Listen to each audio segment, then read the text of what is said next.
12 তারিখে নির্বাচনের পরে ইনশাল্লাহ 13 তারিখে বিএনপি সরকার গঠন করলে পরে 10,000 টাকা পর্যন্ত কৃষি ঋণ আমরা মওকুফ করে দেব সমগ্র বাংলাদেশে।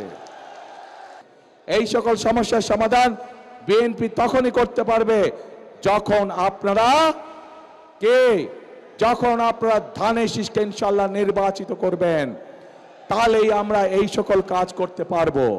প্রিয় ভাই বোনেরা, এই বৃহত্তর বরিশাল বিভাগ, এই বৃহত্তর বরিশাল, এখানে প্রচুর কৃষিজ পণ্য উৎপাদিত হয়, প্রচুর মাছ মৎস্য চাষী আছেন যারা মৎস্য জীবিকা নির্বাহ করে চলেন।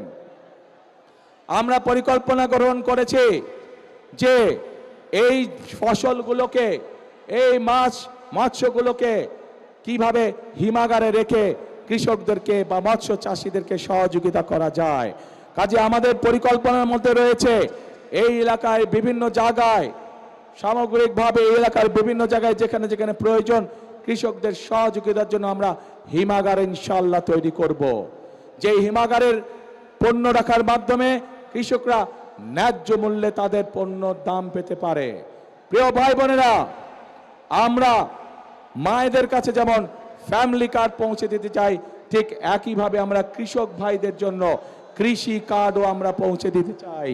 যে কৃষি কার্ডের মাধ্যমে আমরা কৃষক ভাইদেরকে প্রতি সিজনে আমরা বীজ, যার যেই পরিমাণ জমি সেই অনুযায়ী যার যেই ফসল চাষ, আমরা তাকে সেই ফসলের সমপরিমাণ যে পরিমাণ প্রয়োজন সেই বীজ, সার এবং কীটনাশক ঔষধ কৃষকের হাতে পৌঁছে দিতে যায় সেই কৃষক কার্ডের মাধ্যমে।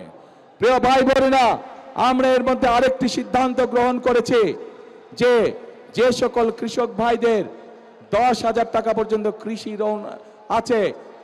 ঋণ আছে, ইনশাল্লাহ 12 তারিখে নির্বাচনের পরে ইনশাল্লাহ 13 তারিখে বিএনপি সরকার গঠন করলে পরে 10,000 টাকা পর্যন্ত কৃষি ঋণ আমরা মওকুফ করে দেব সমগ্র বাংলাদেশে।